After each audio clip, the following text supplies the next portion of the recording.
네, 안녕하세요. 크라운 권영입니다. 반갑습니다. 와, 아침부터 안 힘드세요? 네. 엉덩이가 괜찮으세요? 저 다크서클 여기까지 내려왔어요. 뭔가 할 거를 남겨놓고 시간을 보내니까 더디 나네요. 네. 왜냐하면 사실은 그냥 사업 설명보다도 뭔가 제 인생에 대한, 제 성공에 대한, 성공이라고 얘기를 써도 될지 모르겠지만 어쨌든 그런 거를 말씀드리는 자리라 사업 설명보다는 조금 더 긴장되는 것 같아요. 일단 저는 첫 페이지를 어떻게 시작을 했냐면 이제 새로운 기회를 만났다로 시작을 할 건데, 저는 제가 이게 첫날 왔을 때 찍은 거거든요. 둘째 날이었나? 어쨌든 여기 크리스마스 트리 보이시죠?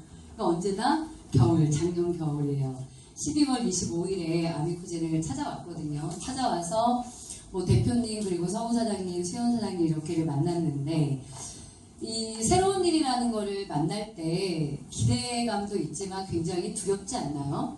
저는 그랬던 것 같아요. 왜냐면 저도 어린 나이는 아니고 또 해오던 게 있었는데, 이제 갈아탄다 이런 거 아시죠? 네. 뭔가를 바꾼다, 이직이라는 거, 이게 굉장히 스트레스가 있어요. 아이들이 그 부모가 이혼하는 게 그렇게 정신적 스트레스가 강하고요. 두 번째가 이직이래요. 이직, 직업을 바꾸는 게 그렇게 스트레스가 강하다는데 저 또한 그랬던 것 같아요. 물론 제가 네트워크 마케팅을 아미쿠젠 전에 했지만 또 다른 무엇을 가지고 내 무기로 삼고 내가 또 다른 거를 누군가한테 얘기해야 된다는 것이 굉장히 부담스러워요. 오히려 네트워크 마케팅 처음 오신 사장님들 계시죠? 그러면 경험이 없어서 들어오실지 모르겠지만 저는 그분들도 일부 부러운 것 같아요. 내가 처음 하는 거니까 내가 너한테 이런 말 한 번도 안 했었잖아 이러면 되게 먹히지 않을까요? 근데 내가 이 친구한테 막 세 번째, 네 번째 갖고 와봐요. 안 믿지 않을까? 또 이번에 왜 옮겼니? 또 이럴 수도 있고 그렇잖아요. 그래서 뭔가를 새로 내가 움직여야 된다라는 그 움직임의 부담감이 굉장히 많이 컸었던 작년 겨울인 것 같아요. 그럼에도 불구하고 저는 혼자 저 스스로에게 그렇게 물었어요. 제가 네트워크를 그만둬야 하는 걸까? 아니면 다시 네트워크에 도전을 해야 되는 걸까? 라는 갈등을 굉장히 많이 했는데 일단 다 안 해본 것 같은 거예요. 네트워크 속에서 내가 할 만큼의 모든 거를 안 해본 것만 같은 그 아쉬움이랄까? 아직 나는 제대로 싸워보지도 않았다라는 느낌? 난 아직도 내가 할 것들을 다 펼치지 않았다라는 느낌 때문에 제가 네트워크를 못 버리겠는 거예요. 그리고 이제 새로운 도구가 필요했고, 그래서 이제 제가 알아보게 됐고요. 아미쿠젠을 오게 돼요. 많이 떨렸던 것 같고, 이게 한번 실패 경험이 있으면 사람 말 잘 안 믿고 싶잖아요. 정말 말들은 너무 잘해주시잖아요. 최고인 것처럼. 근데 정말 저 말을 믿을 수 있을까? 이런 많은 의심, 두려움. 그리고 내가 다시 파트너들이나 다른 사람들한테 얘기했을 때 내 말을 믿어줄까? 이런 많은 갈등 속에 작년 겨울에 시간이 있었고요. 그리고 저는 이제 올해 1월 2일자 가입인 것 같아요. 제가 1월 1일 지내고 1월 2일자 가입을 해서 이제 이곳에 오게 되죠. 그러면서 저는 아미쿠젠을 시작한 사람이에요. 근데 저는 사실은 사진이 풋풋하죠? 네, 어때요? 이게 여기 날짜를 보니까 2014년도예요. 2014년도에 제 카스에 올라온 건데 2014년도 4월 6일이면 4월 달에 이게 제 학원에 있었던 창문이거든요. 햇살이 이렇게 비치는데 너무 나가고 싶은 거예요. 그래서 제가 카스에 뭐라고 썼냐면 학원 창틈으로 들어오는 햇살이 눈부시다. 밖으로 나가고 싶다. 이런 거를 써요, 제가. 요거 제가 학원에 있을 때 얘기인데 저는 23년 정도 입시 학원 강사를 했거든요.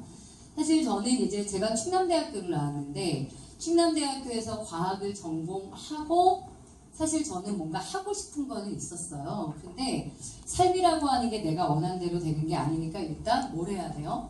그러니까 대학을 졸업하고도 부모님한테 돈을 계속 얻어 쓰는 거 굉장히 좀 죄송해서 제가 아르바이트를 해요. 근데 저는 대학생 때 아르바이트 되게 조심했으면 좋겠더라고요. 왜냐면 제가 학원에 있을 때도 카이스트나 이런 학생들이요 학원에 아르바이트 왔다가 학원을 차리거나 학원 강사가 되는 케이스가 굉장히 많은데 저도 그런 경우였거든요.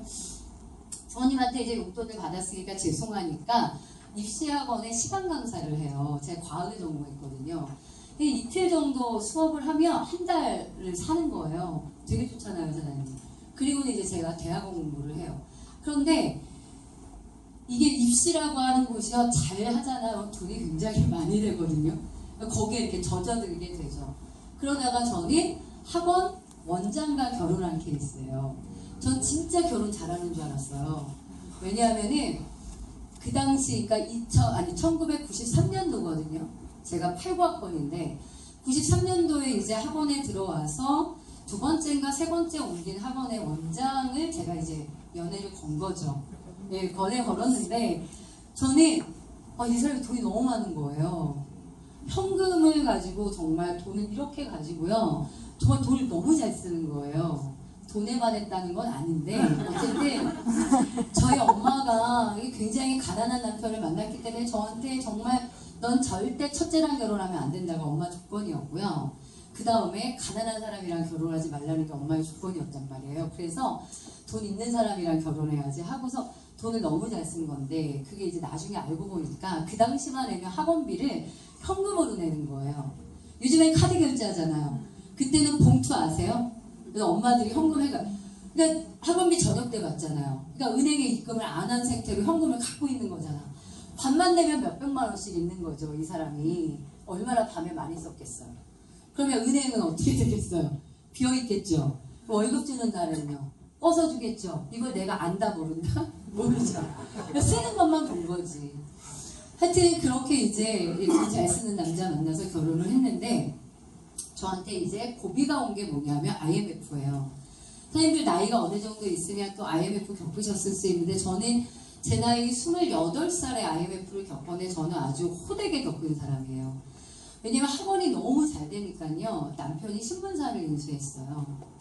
신문사 인수하고 학원하고 이러는 상태에서 IMF가 딱 왔거든요. 근데 너무 신기한 게 학생들이 있으니까 수업도 셔틀도 돌리고 강의도 하고 막 하는데 수강료가 안 거쳐지는 거예요. 엄마들이 안 내. 제가 수강료 밀리는 학부모 되게 싫어해요. 1일자 등록을 하면 다음 자 1일날 내야 되잖아요. 엄마들이 일주일, 2주일, 한 달 이렇게 안 내요. 근데 그거를 애를 못 오게를 못하는 거예요. 이해하시죠? 엄마가 다음 주에 주신대요. 이렇게 보내면 어떻게 해요? 그냥 수업할 수밖에 없잖아요. 그래서 수업은 돌아가고 학원은 돌아가고 있는데 수강료가 안 거쳐지는 때가 바로 IMF 직전이었어요, 사장님. 근데 저는 그때 너무 어려워가지고요. 경제 개념이 없는 거예요. 그래서 지금 무슨 위기 뭐 이런 거 저 하나도 몰랐거든요. 어린 나이에. 그냥 왜 수업도 잘하고 아이들도 있는데 왜 학부모들은 돈을 안 내는 거야? 맨날 이렇게 투덜투덜 거렸던 것 같아요. 그런데 IMF가 왔죠. 진짜 수강료 그때 정말 빚을 많이 졌는데 그리고는 신문사를 인수한 다음에 딱 IMF가 오니까 신문사를 넘기지를 못하고 그냥 폐업을 해요. 그러면서 수억의 빚이 생긴 거예요. 저는 20대 후반에 정말 날벼락을 맞는 것 같았어요. 근데 여기서 남자가 너무 약해지더라고요. 남자는 쉽더라고요. 사실 여자가 강해요? 남자가 강해요? 맞아요. 난 엄마가 강하다고 생각해. 안 그래요, 사장님? 남자는 쉽더라고요. 그러니까 빚이 너무 많고 쓸 돈이 없으니까 집 밖을 안 나고 치과한다 그러나요? 저희 남편이 한 1, 2년 동안 치과했어요, 진짜. 근데 저는 어때요? 아이도 있고 엄마고 제가 진짜요. 제가 빚을 7년 동안 갚았어요. 수억의 빚을 제 힘으로 남편의 빚을 다 갚은 거죠. 그러니까 저는 사실은 어린 나이에 되게 큰 빚을 물론 몇 억이라는 게 여러분이 또 뭐 더 저보다 더 큰 분도 계실 수 있겠지만 저한테는 너무 컸어요. 그리고 이런 경우 있잖아요. 부모님이 땅 팔고 집 팔아서 갚아주는 부모님도 있고 저희 부모님은 전혀 그런 분들이 아니었거든요. 그래서 정말 제로가 되는데 7년 걸린 것 같아요. 그러니까 저는 늘 소원이 뭐였냐면 제가 크리스찬인데 기도 드릴 때마다 하나님 저는 제로만 되게 해주세요였어요. 저는 플러스 인생을 살아본 적이 없어요. 돈에 대해서. 그래서 늘 제로만 됐으면 좋겠어요. 제가 IMF 때 이자 18% 내봤거든요. 네, 그래서 그냥 이자 내거나 혼돈 없이 제로만 되면 난 나날이 너무 행복할 것 같은 거예요. 혹시 빚 있는 분 제 마음 이해하시나요? 네. 저는 그렇게 해서 30대를 다 날려버린 거예요. 근데 이제 저는 사실은 아미코젠을 하는 것, 네트워크를 하는 것, 이 부분이요. Y 때문에 시작을 한 거예요, 사장님.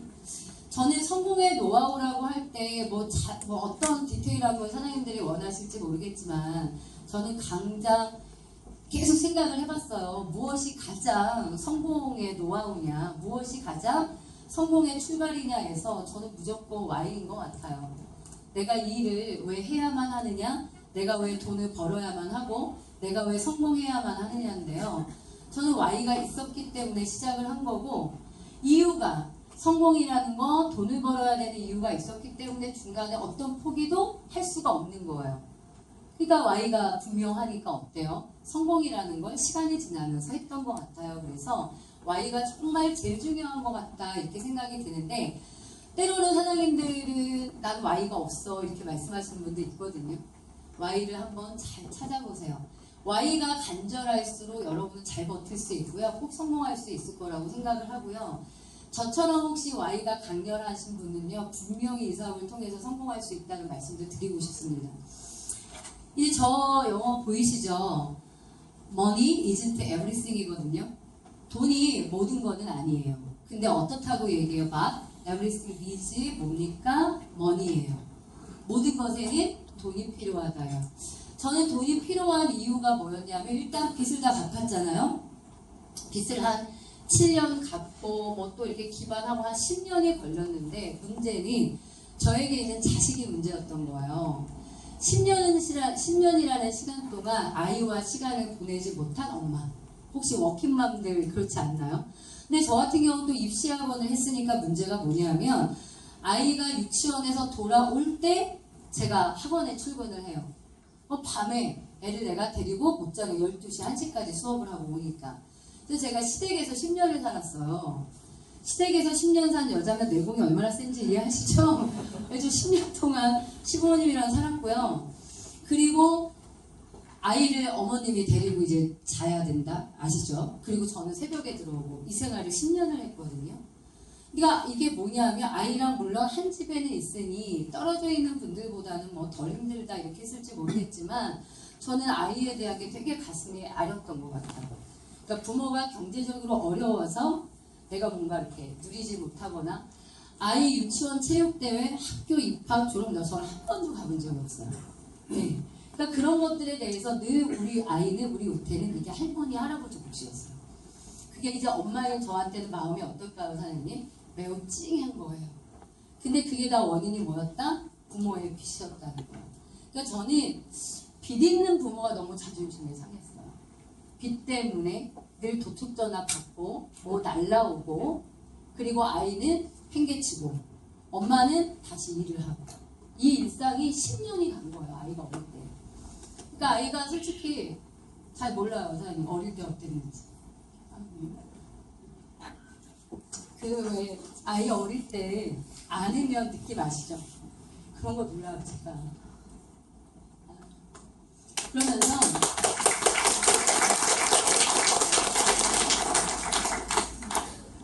그런데 어쩔 수 없었던 게, 그 생활을 빨리 끝내야 되니까. 빨리 끝내야 아이와의 시간을 가질 수 있으니까 정말 열심히 살았던 것 같아요.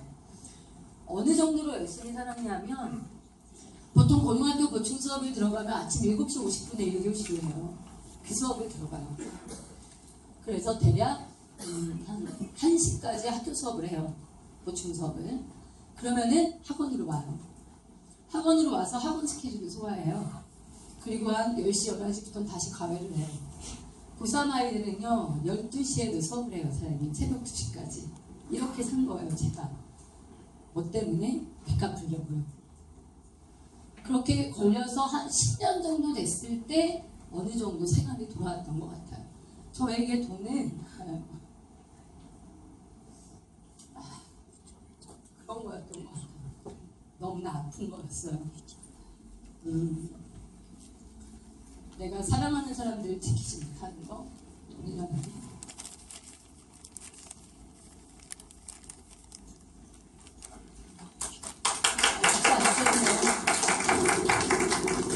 가끔 이래요. 아이의 이름 나오면 감사합니다. 그래서 제가 가지고 있는 아주 오기가 뭐였냐면, 제가 사립을 했잖아.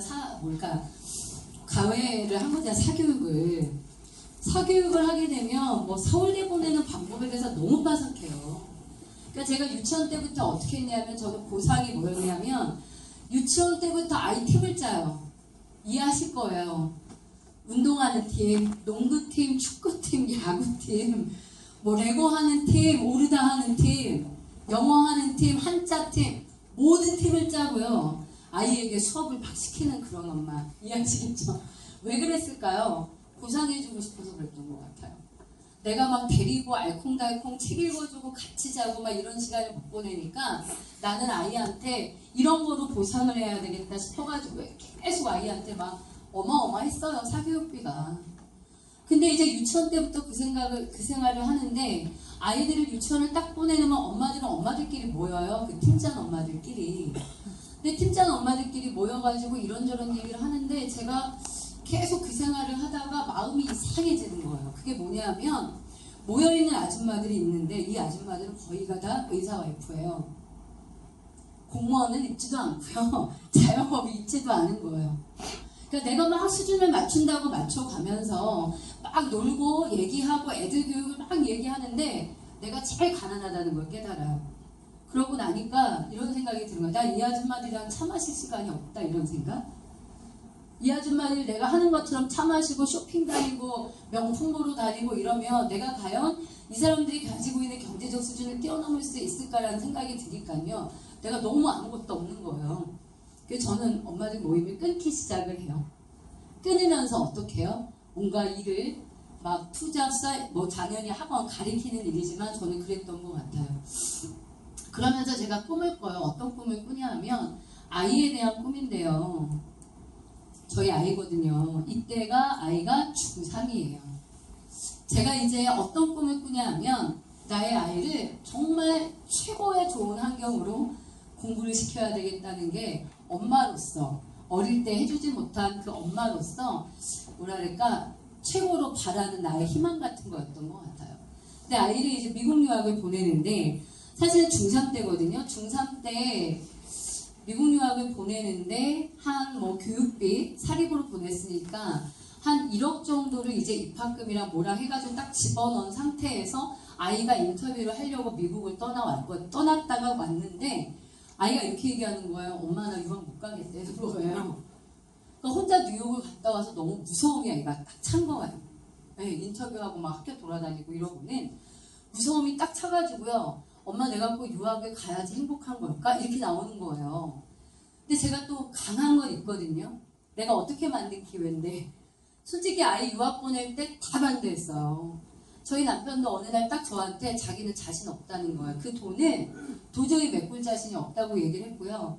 저희 시부모님은 저를 6개월 동안 안 보셨어요. 집에 가도. 아예 쳐다보지도 않으시는 거예요. 네 맘대로 유학을 결정했다라는 이유 때문에요. 그렇게 온갖 식구들이 미국 유학이라는 게 평범한 사람이 보내는 게 아니라고 저한테 계속 얘기했어요. 그러면서 서울대도 있는데 꼭 미국 보내야 되겠냐. 근데 이상하게 저는요. 아이가 어릴 때부터 내가 못해줬던 것 때문에 그런지 모르겠지만 아이가 물론 잘 자랐죠. 잘했던 것도 있지만 아이에게 최고의 환경을 줘야 된다는 그 뭔가 압박감 같은 거 이해하실까요? 그게 너무 강했고요. 한 번도 그 꿈을 버린 적이 없어요. 그래서 제가 아이를 강행을 합니다. 중학교 3학년 때. 근데 강행을 하는데 애가 딱 미국 갔다 오더니 이제 인터뷰 하느냐고 투어를 했는데 갔다 오더니 유학을 못 가겠다는 거예요. 돈은 한 1억 정도 들어갔고. 그래서 밀어냈어요 그냥. 그래서 아이한테 솔직하게 얘기했어. 엄마가 행복하지 않다고. 난 행복하지 않고 난 너를 행복하게 만들고 싶은데 무조건 유학을 가야겠다라고 제가 밀어냈고요. 그러고서 이제 아이한테 그렇게 얘기했어요. 가서 일주일만이라도 상관없어. 일단 떠나고 네가 도저히 못 견디겠다면 그때 돌아와라. 이렇게 얘기를 하고 아이를 그냥 보냈는데 혼자 갔죠. 당연히. 저 되게 독한 엄마죠. 혼자 미국을 유학기를 간 거예요. 근데 일주일 정도 지났거든요. 통화가 왔겠죠. 얼마나 겁이 덜컥 나요. 얘가 잘 살까 막 이런 생각 하잖아요. 근데 일주일에서 딱 통화가 왔는데 아이 얘기는 뭐였을까요? 엄마 한국의 학교는 학교가 아니야. 난리 난 거예요. 너무 신나가지고요.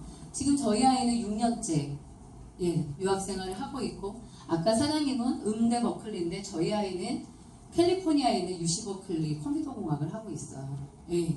정말 아주 잘 생활을 했고요. 지금 자신의 꿈을 찾아서 너무나 열심히 행복하게 사는 아이가 됐는데 실리콘밸리의 입성을 꿈꾸고 있어요. 그런데 이제 이 아이가 저한테 며칠 전에도 이렇게 얘기를 나누며 이러는 거예요. 네가 너무 부러워. 캠퍼스 막 아시죠? 외국에 그 느낌 있잖아요. 친구들이 뭐 콜롬비아 대학원을 다니고 막 그 웬만하면 다 그런 친구들인 거예요. 그러면서 막 공부하고 운동하고 음악하고 막 이렇게 교회 활동하고 막 너무 끈끈해. 근데 우태야 있잖아. 엄마는 너 유치원 때부터 이 꿈을 꿨다? 이렇게 말했거든요. 진짜 저는요. 아이에 대해서 내가 해주지 못하는 그 많은 시간 동안 아이에 대해서 꿈꿀 때는 계속 지금 이 순간에 계속 꿈꿨어요. 신기하리만큼 아주 선명하게 꿈꿨어요. 선생님. 아이한테 얘기해줬어요. 난 너가 유치원에 다닐 때부터 이 날을 꿈꿨다. 그리고 상상했는데 너무 소름 끼치게 지금 네가 그대로 살고 있다고 얘기해줬어요. 근데 엄마 너무 부럽다 이랬어요. 그랬더니 아이는 엄마 내가 보는 엄마 나이의 아줌마 중에서 엄마가 제일 멋있어. 이렇게 얘기를 하고 엄마 그래서 그런 부모가 돼주기 위해서 그렇게 사신 거 아니냐고 자기에게 그런 행복을 주기 위해 엄마가 그렇게 사신 거 아니냐고 얘기를 하는 거예요. 근데 저는 모르겠어요. 사실 저는 명품이라던가 뭐 그런 거에 그닥 욕심이 없는 여자예요. 차도 그래요. 안전을 위해서 벤츠를 탈 뿐 욕심은 없는데 아이에 대한 교육에 대한 욕심을 굉장히 갖고 있는 엄마인데 아마 대부분의 주부들은 그렇지 않을까 싶어요. 제가 이 아이를 그렇게 키워내기 위해서 저는 뭘 한 거죠? 네트워크 마케팅을 한 거예요. 학원으로는 도저히 그 교육비를 감당할 수가 없는 순간이 온 거예요. 그래서 고민을 해요. 어떻게 하지? 그러다가 내가 도전해보지 않은 아니면 작은 실패 경험이 있었던 네트워크 마케팅에 새로운 도전장을 내야겠다라고 해서 한 거예요. 근데 저 같은 경우 아까 제가 Y를 얘기했지만 그닥 여유가 없었어요. 돈적인 여유는 없었지만 아이의 학비라고 하는 거를 누군가가 대신 내줄 수 없는 입장이었기 때문에 전 진짜 제가 결과를 낼 수밖에 없는 사람이었던 것 같아요. 그러니까 저는 내가 게을러지면 아이가 유학을 포기해야 돼. 이런 생각밖에 안 했어요, 사장님. 이번 달에 내가 결과를 못 내면 아이는 유학을 포기해야 돼. 아이의 꿈을 버려야 돼. 계속 이 생각을 나를 괴롭힌 거예요. 저를 학대했나요? 근데 엄마가 그런 것 같아요, 사장님. 제가 그렇게 해서 네트워크 마케팅을 집요하게 할 수 있었던 이유의 원동력이 바로 이 아이였어요. 그래서 저는 사장님들이 네트워크에 대한 꿈이든 인생에 대한 꿈이든 아이에 대한 꿈이든 뭔지 모르겠는데 저는 정말 이 생각 많이 하거든요. 꿈에 대해서 아주 집착해야 된다. 집착이 될 만큼 그냥 언제나 그 꿈을 꿔야 된다고 생각을 해요. 그러면 희한하게요, 사장님. 시간이 지나서 어떻게 되어 있다? 그 꿈은 현실이 되어 있고요. 내가 그 꿈을 닮아가고 있다는 거예요.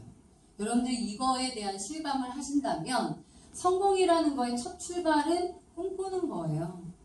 Y를 가지고 내가 무엇이 되겠다, 어떻게 살고 싶다, 어떤 모습을 갖고 싶다는 꿈을 그리는 것이 저는 가장 중요한 부분인 것 같아요.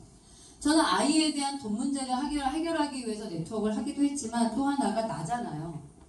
내가 49세에 내가 50과 60은 어떤 삶으로 살아갈까인데 저는 사실은 학원 강사 중에서는 저의 롤모델이 하나도 없는 거예요. 삶의 질이 좋아진 사람도 여유로워진 사람도 존경을 받는 사람도 아무도 없어요. 30, 40대에 돈 왕창 좀 벌고요. 그런 다음에 자영업 하시는 원장님들 계세요. 아니면 30, 40대는 잘 나가는 단가 강사였다가 50대에 공부방 하는 분들이 계세요.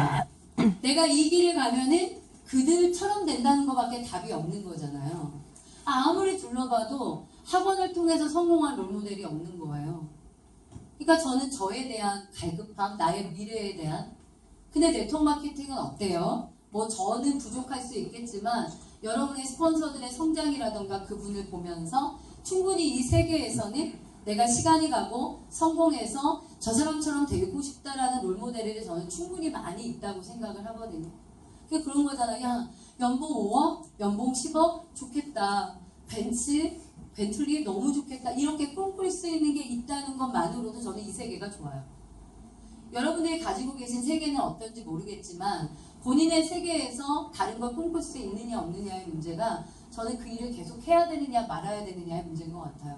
사실 23년 동안 학원이라는 걸 하고 학원 운영을 한 제가 그걸 버린다는 거 쉽지는 않았는데 아무리 봐도 답이 안 나왔어요.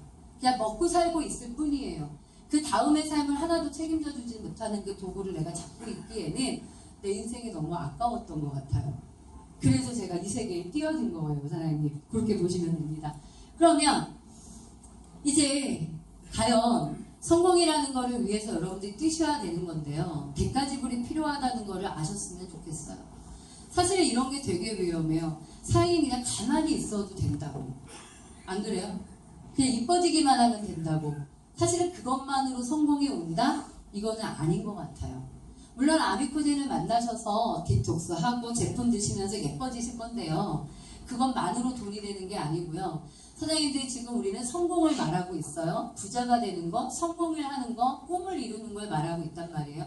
그러기 위해서 사장님들 분명히 뭐가 필요하다? 대가지불이 따른다라는 걸 이해하셨으면 좋겠는데 제가 아까 뭐 학원이라는 일반 사업을 통해서도 빚을 졌었고 학원이라는 걸 운영하고 수업을 하기 위해서 아이와 보내지 못한 시간들에 대한 얘기를 드렸잖아요. 저는 별반 다르지 않다고 생각해요. 똑같은 거 아닌가요? 가족과 지인과의 시간은 분명히 줄 겁니다, 사장님. 이 각오를 하실 수 있겠냐는 거예요. 이 각오를 한다는 건 뭐죠? 그 대가를 지불하고 내가 얻을 것, 내가 지켜야 되고 내가 가져가야 될 이유가 있어야 이게 가능한 거예요. 근데 이렇게 메인데이에 오시는 거 있죠. 지방에서 오셔서 하루 종일 있는 거, 이거 시간 투자잖아요. 이거 하실 수 있겠냐고요. 그리고 주말에 1박 2일 세미나하고 원데이 세미나 하죠. 근데 참석 못하는 많은 분들은 대부분 본인들의 약속과 가족이에요. 그거를 놓을 수 있겠냐고, 그걸 미룰 수 있겠냐는 질문을 던지고 싶어요, 선생님. 이게 이 가족과 지인과의 시간이 줄어들 거라는 각오를 하지 못하시면은요, 사실 이 속에서의 여러분이 원하는 성공의 크기가 뭔지는 모르겠지만 아주 자유로울 수 있는 성공, 돈으로부터 해방될 수 있는 성공은 어려우실 겁니다. 이걸 각오하세요, 선생님. 저는 근데 이거를 네트워크 마케팅을 하면서 각오한 게 아니고요. 워킹맘이 되면서부터 각오했어요, 그냥. 네, 아이 학교 행사 하나도 못 가고 뭐 생일잔치 이런 거 엄마는 하나도 못하는 사람이었고 그러면서도 월 1,000만 원 벌기가 어려웠던 게 제 학원 생활이에요. 그런데 아미코제는요, 그 이상을 벌 수 있는데 버는 분들 많은데 가족과 지인과의 시간을 약간 미룬다는 거, 과연 이거를 내가 성공할 때까지 가능하겠냐고 묻고 있는 겁니다. 이거에 대한 꼭 질문을 사장님들 스스로가 대답해 보셨으면 좋겠어요. 그 다음 본업의 수입입니다. 줄 거예요. 지금 가게 있는데 누가 알바 맡겨놓고 오신 분 있지 않나요? 그죠? 또 지금 영업만 하러 가셔야 되잖아요. 월마감 하셔야 되잖아요. 근데 오늘 하루 종일 그냥 여기에 계신 분들도 계시지 않나요? 본업의 수입이 준다는 거를 두려워하시나요, 사장님? 저 두려워하지 말라고 생각하고 싶어요. 말하고 싶어요, 사장님. 네트워크에 이런 말이 있어요. 명함이 떨어지기 전에 네트워크 사업을 해라. 지금 무슨 말이냐 하면 내가 백수가 돼요. 내가 지금 하는 본업에서 완전히 실패자가 되고 수입이 제로가 된 상태에서 내가 네트워크 마케팅을 하겠다고 누구한테 명함을 내밀면 어필이 되지 않아요. 왜 그럴까요? 얘가 실패하더니 이제 마지막에 이거로 가나 이렇게 반응이. 근데 어떤 거예요? 내가 지금 잘 나가고 있어요. 내가 지금 연봉 1억이고 내가 직장생활하고 나 자영업 잘 되고 있는데 내가 네트워크를 하거든? 왜 이건 미래의 대안이야? 이렇게 말하는 거랑은 아주 다른 얘기거든요. 그래서 사장님 수입이라고 하는 게 얘가 멈추고 나서 네트워크를 시작하는 개념이 아니라 이 수입이 있을 때 네트워크를 시작하는 거예요. 제가 볼 때. 그럼 본업이 있으실 때 일은 시작되겠네요. 그럼 투잡이라는 개념이 들어가게 아니 죄송합니다. 아미코제는 본업을 하시는 분도 있겠지만 진짜 무섭죠 버릇이. 그러면 보통 투잡으로 진행을 할 거란 말이에요. 그러면 당연히 그동안 하고 있었던 본업에 대한 시간 투자가 줄겠네요. 그럼 수입이 줄겠네요. 이런적으로 생각해 보세요. 너무 당연한 거 아닙니까? 그런데 조금 아미코제는 왔다 갔다 하다가 본업 조금 소홀해지고 영업 실적 안 나와서 매출 좀 주니까 어떻게 해요? 네트워크 하니까 수입 준다고 다시 돌아가시잖아요. 과거에 지금 하고 계시던 일 속에서 답이 안 나왔기 때문에 우리는 이곳에 모인 거 아닌가요? 근데 그걸 못 견디시는 거예요. 당연히 이해해야지. 저는 그래서 이것도 각오하라네? 너무 무서움을 주나? 본업의 수입이 줄 거예요, 아마 사장님. 그렇지만 걱정하지 마세요. 아미코제를 통해서 훨씬 더 큰 부자가 될 거예요. 그 타이밍을 만났기 때문에 지금 같은 경우는요, 본업의 수입이 준다 할지라도 여기에 시간 투자를 하는 게 옳다. 저는 이렇게 봅니다. 그걸 생각을 하셔야 되는 부분이고요. 세 번째, 다양한 경비 들 수 있습니다. 커피도 마실 수 있고요. 누구 친구 만나려고 버스도, KTX도 탈 수 있고 기름값 들 겁니다. 이거 두려우세요? 그럼 사업은 말아야죠. 이거 두려우시면 그냥 소비만 하세요, 사장님. 이거 두려우시면 그냥 소비하시고요. 주변 사람들한테 콜라겐 먹으라고 하고 디톡스 하라고 하고 아시잖아요. 정혜원의 수준으로는 얼마를 버시는지. 근데 우리가 원하는 건 뭔데요? 삶을 바꾸고 싶은 거 아닌가요? 아까 얘기했잖아. 성공이요. 꿈을 이루는 거요. 이걸 하기 위해서 내가 지금 네트워크라는 걸 구축하고 나와 같이 사업을 할 사람들을 만나기 위해서 드는 경비를 어떻게 해야 된다? 기꺼이 지불해야 된다라는 거예요. 근데 사람들은 그렇게 얘기하더라고. 돈 번 건 없고 쓴 것만 많다고. 하지만 걱정하지 마세요. 그 이상을 벌게 될 거라고요. 그러니까 비전이 있기 때문에 여러분들이 이거를 감수하고 이 일을 하고 있다라는 거예요. 마지막에 또 대가 지불이 뭔지 아세요? 사람들의 시선이에요.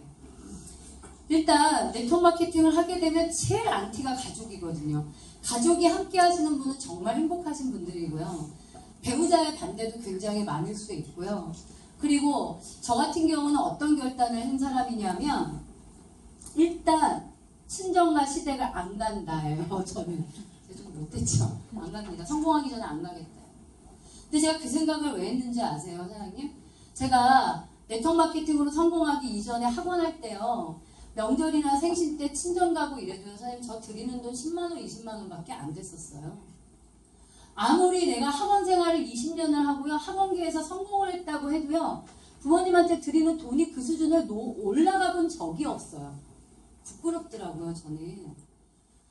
40살도 넘어가지고 아이한테는 교육비로 수천만 원을 쓰면서 부모한테 몇십만 원 드릴 돈이 안 나오는 거예요. 그리고 어느 날 친정집에서 전화가 오면 두려워요. 왜요? 아프신 건 아닐까? 어른들 나이 드시면 그런 두려움 있죠. 네.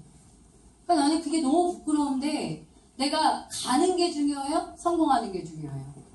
사실 물론 제 이 말은 사장님들이 받아들이실 때 뭐 어떤 오해를 하실지 모르겠습니다. 영원히 안 가겠다는 뜻 아닌 건 아시잖아요. 내가 1년, 2년, 1년에 2번 가서 2번, 3번 이거 내가 미루고 여기에 집중하는 게 나은 거냐 내가 거기 가면서 계속 용돈 10만 원, 20만 원 드려야 되는 거냐에 대해서 저는 결단해 본 거예요, 사장님. 안 갔어요. 쌩 갔어요, 말 그대로. 제사 쌩 갔고요. 제가 시부모로 한 10년을 살았을 때 모든 제사 다 했거든요, 어른들. 그리고 네트워크를 내가 통해서 성공을 해야겠다고 마음 먹는 순간에 미팅할 때 시부모님 전화 와도 아예 꺼요. 안 받았어요. 얼마나 욕을 많이 먹었겠어요. 미쳤구나. 학원 잘하다가 나 그죠?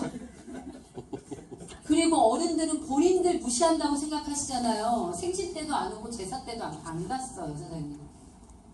그럴 만한 시간이 엄밀하게 따져서 없었냐? 있을 수도 있겠죠. 제가 미팅을 하는데 팀 미팅을 하는데 사람들 죄송해요. 제가 이번에 오늘 시부모님 제사랑 파트너들 절 욕하지는 않았겠죠. 그런데 정말 중요한 거는요. 나는 성공을 당기고 싶었어요, 사장님. 성공을 당기고 싶었던 것밖에 없던 것 같아요. 빨리 성공을 당겨놔야 내가 그 이상을 베풀 수 있는 자가 되기 때문에 나는 그것이 1년, 2년 참아내겠다라고 생각하고 욕을 바가지로 먹었어요. 바가지로 먹었는데 그 다음 답들이 중요해요. 제가 네트워크로 성공을 했죠. 전사에서도. 저는 남편이 찡찡거리자 그냥 차를 사줬어요. 그냥. 남편이 고르라고 했더니 볼보를 고르더라고. 사줬고 어머니 있잖아요. 시어머니. 제사에 못 가고 뭐 생신 때 못 가고 다 못 갔죠. 제가 명절 선물로 BMW를 사드렸어요. 그러니까 이 부분들이 어떻게 되실 것 같으세요? 안 와도 된다지 이제. 아니 제사 음식을 왜 네가 하니? 이거는 리얼 스토리예요, 사장님. 사장님들 반대하실 건데요. 그냥 무시하고 저는 직진하라고 말씀드리고 싶어요. 욕 먹겠죠. 먹어야죠. 그냥 직진하세요. 중요한 건 뭐냐면 내가 결과를 내는 거예요, 사장님. 괜히 눈치 보고 또 갔다가 이랬다가 또 뭐 시댁에 있다가 톡방 보다가 또 아무리 이게 흐지부지 하는 것도 아닌 것도 해서 1년, 2년, 3년 해서 시간이 가고 결과를 못 내는 것보다는요, 사장님, 욕 바가지로 먹고 결과를 내는 게 더 맞다라는 거예요, 제 계산은. 그리고는 아들의 모든 유학비 제가 다 내거든요. 그리고는 남편의 문제가 남아있는 거예요. 제가 집에 잘 안 들어가니까. 가끔가요. 이상하게 생각하지 마세요. 제 전국에 파트너가 있으니까. 남편이 속상하겠죠. 안 되겠는 거야. 하루는 정말 나를 잡아서 남편이랑 미팅을 했어요. 미팅을 할 때 제가 이렇게 얘기했죠. 나는 해야 될 일이 많다. 나의 파트너가 수천 명이고 이제 내 성공을 넘어서 그들을 성공시키기 위해서 난 전국으로 뛰어야 되는 사업가가 됐다라고 얘기했죠. 날 바라보지 말고 당신의 꿈을 찾아라. 제가 정말 이렇게 얘기했어요. 근데 남편이 기도 끝에, 제 남편이 크리스찬인데 기도 끝에 이 사람이 결정한 게 뭐냐면 신학을 공부하겠다는 거예요. 저희 남편이 신학대학원 17학번이에요. 지금 2년째 네, 저희 남편이 신학대를 다니고 있어요. 꿈을 찾아서. 가족이 이렇게 바뀐다는 거예요. 사장님. 무엇 때문에? 나의 성공이에요. 그래서 사장님들이 이 대가지불에 대한 말씀을 드리죠. 대가지불에 대한 얘기를 하면 너무 과한 거 아니냐, 내가 꼭 저렇게까지 시간 투자하고 저렇게까지 감수하면서 이거에 의한 성공을 하셔야 되냐고 물으실지 모르겠습니다. 하지만요, 정말로 가장 큰 위험은 뭔지 아세요? 어떤 위험도 감수하지 않는 거예요. 내가 위험을 감수하는 게 두려워가지고 자꾸 무엇을 안 하는 것 그 자체가 훨씬 더 큰 문제예요. 해보세요. 욕도 먹어보시고 부딪혀도 보고요. 실패하면 어때요? 또 다른 게 있겠지. 그거 가서 또 해보고. 젊음이라는 건 그런 거 아닌가요? 숨 쉰다는 건 그런 거 아닌가요, 사장님?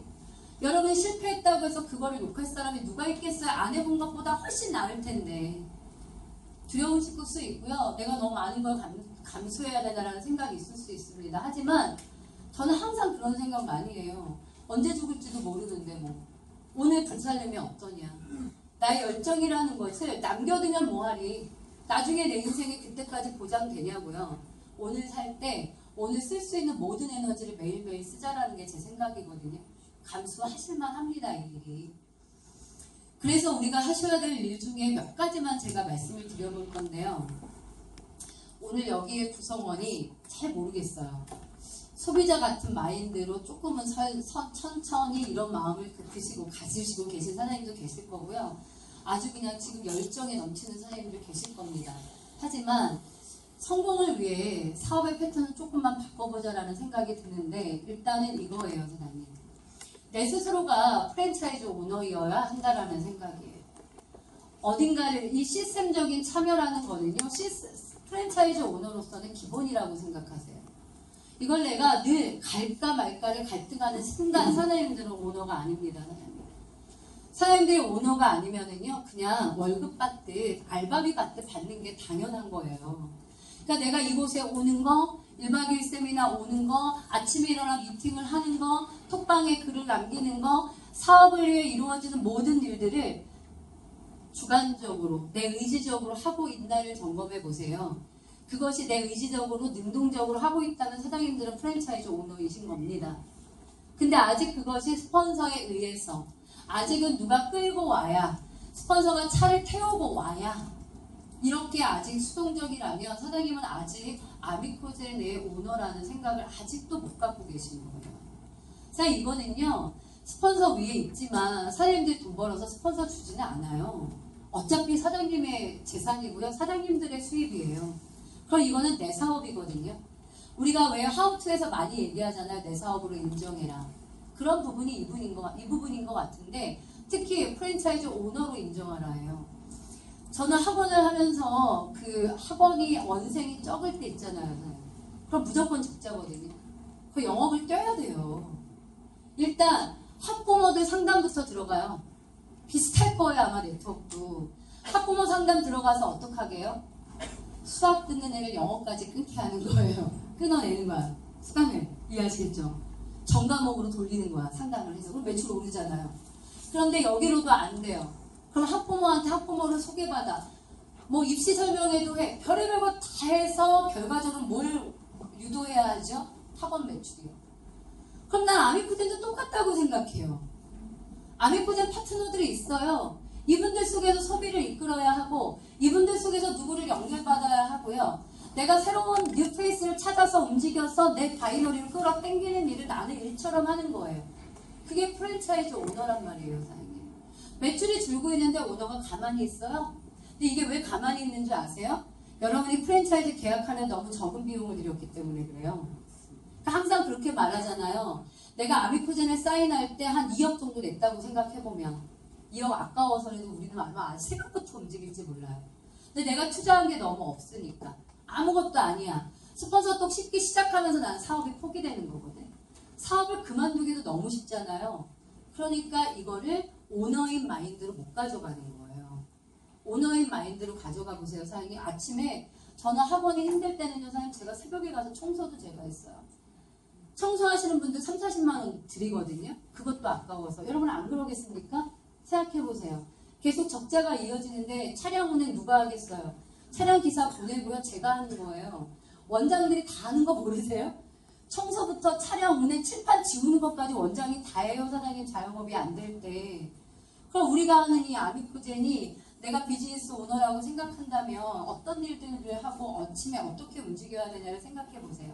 그럼 우리가 할 일은 딱 나와 있는 거예요. 숫자에 민감하자고 썼는데요. 전 정말 민감하려고 내 스스로가 민감하려고 노력해요. 화요일 메인데이 11시에 몇 명 오나, 2시에는 몇 명 오나, 명단 몇 명 올라오나, 원데이에 몇 명 오나, 1박 2일 세미나 몇 명 오나, 어느 팀이 몇 명 오나, 몇 명 오나. 되게 중요한 거예요. 전 사실은 이게 직급보다 더 중요하다고 생각하고 있어요, 사장님. 어차피 사람이 모이면 거기서 매출은 나오게 돼 있어요. 그런데 가장 힘든 게 있어요. 매출이 있기도 하고 없기도 하지만 모이는 사람이 없을 때 그 조직이 제가 바라볼 때 가장 힘들어요, 사장님. 누가 과연 교육을 하고 누가 이거를 전하고 누가 나를 복지할 것인가 이 생각이 들면은 그 조직이 줄어들 때 눈에 보이니까 너무 마음이 아파요. 그래서 맨날 얘기해요. 일단 방법이 없어서 리더부터 리더한테 붙는 거예요. 스폰서가 있는 곳에 여러분 중간 리더든 사업자들이 붙으면 파트너들은 끌려오게 되어 있어요. 리더는 원래 그러는 거잖아, 사장님. 그래서 사장님들이 지금 나부터 메인데이에 오는 사람의 숫자를 늘리세요. 메인데이를 오게 되면 사장님 원데이는 무조건 참석하게 될 거예요. 원데이를 참석하게 되면 무조건 1박 2일을 오게 돼요. 그럼 그 사람은요 무조건 이 사업을 프랜차이즈 오너십으로 하게 되어 있어요. 이걸 얼마나 많은 숫자로 늘릴 거냐의 문제예요. 저는 혼자만 늘 참석하시는 사장님들 계시죠. 정말 자세 되게 좋으시거든요. 근데 사업은 너무 모르시는 거예요. 혼자서 배워서 하는 사업이 아니다. 내가 누군가와 여기에 함께해야 사업이 된다. 이렇게 이해하시고 숫자에 엄청나게 민감하자는 말씀을 드리고 싶어요, 사장님. 또 하나, 마감이 없죠. 특히 볼륨 마감 하나도 없잖아요. 매출 대비에 대해서 소실적의 12% 커미션을 15일마다 줄 뿐, 날라가는 거 없으니 소실적 볼륨 500 더 해야 돼, 1000 더 해야 돼, 이런 고민 안 하시잖아요. 되는 대로 받죠? 안 그런가요? 거기에다가 대실적이 길어요. 소실적을 못하네. 여기는 어떻게 대실적 매출, 대실적 호칭 볼륨이 2월 되냐고, 이 회사는. 그러니까 대실적이 한 달 지나서 없어지면 아까워 죽겠으니까 대실적 볼륨이 좋을 때 소실적 같아서 지금 가실 거잖아요. 근데 이 회사는 너무나 착하게 만들어 놓은 거예요. 대실적의 매출이, 대실적의 호칭 볼륨이 얼마나 쌓이든 계속 누적과 2월을 주네요. 소실적, 대실적이 아깝지 않은 거예요. 소실적 언제나 하면 되니까. 그런 마인드이기 때문에 직급자가 안 나오는 거예요. 만약에 사장님들이 내가 지금 대실적에 16개가 있어요. 그럼 플래티늄이죠, 대실적은. 소실적에 10개예요. 그럼 사장님은 이번 달 지나면 그냥 실버로 호칭받으면 되지, 이렇게 생각하시거든요. 근데 만약에 대실적에 있는 16개 싹 없어지면 어떡하실래요? 떼어가지고 플래티늄 아마 하시지 않을까요? 이걸 꼭 제약 기준으로 줘야만 하나, 우리는? 꼭 보상 플랜을 틀로 그렇게 바꿔내야만 우리는 그렇게 하는 인간인가? 이게 수동적인 인간인 것 같아요. 그렇게 하지 마시고요, 사장님. 내가 대실적이 있어. 그거에 대해서 최대한 소실적을 이끌어내서 직급 마감을 하겠다는 생각을 하셔야 돼요. 여기에서 이 아미코젠에서 호칭 보너스는 월급과 같아요, 사장님. 코칭 보너스라는 걸 얻어낼 수 있도록 비즈니스를 하셔야 돼요. 지금 몇십만 점 부족해서 브론즈 안 되시는 사장님들 마지막까지 하셔야 됩니다. 사실 안 해도 되지 이 생각 하시거든요. 안 해도 돼요. 누가 뭐라는 사람 없고요.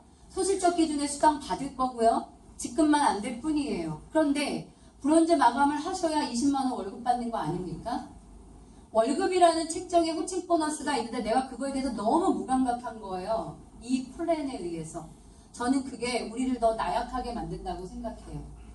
대실적 불림 없어질 수 있다라는 각오로 소실적을 띄세요, 사장님. 그렇게 해서 내가 적어도 플래티늄, 적어도 실버 이걸 유지하는 습관을 들이세요. 그러면 사장님들 돈 안 들지 않습니다. 실제 아메코젠의 플랜으로는요, 실버 유지로는 월 300을 말하고 있고요. 플래티늄 유지로는 월 500을 말하고 있습니다. 어디 가서 직장생활 하는 것보다 나은 거 아닌가요? 충분히 아메코젠만 올인할 수 있는 급여 아닌가요?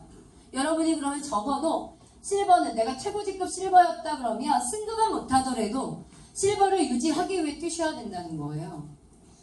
여러분 승급만 위해서 뛰지 마시고요. 유지를 위해서 뛰셨으면 좋겠다는 생각을 정말 합니다. 그래서 나의 소득이 안정화될 수 있도록 비즈니스를 하셔야 편안하고 행복하게 비즈니스를 할 수 있다. 이 말씀을 드리는 거예요. 이 세 가지 이해하실까요? 네. 저는 이 사업은 단순하게 브론즈에 이어달리기라고 말하고 싶어요. 첫 사업 스타트는 당연히 내가 브론즈 되는 거죠. 그리고 어떻게 하는 거죠? 좌우에 2명 또는 2명 1명 이들을 봐. 누가 브론즈 할 만하지? 누가 브론즈가 될 Y가 있지? 누가 움직이지? 누가 명단을 내놓지? 이거 보면서 브론즈를 어떻게 하는 거죠? 이어달리기를 하는 것처럼 생각하세요. 그러니까 항상 우리 개주 해보셨죠, 사장님?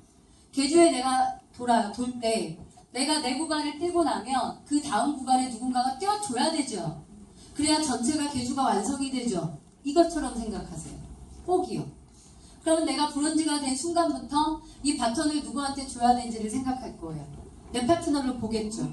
그리고 그를 만나겠죠. 그 다음 브론즈는 너라고.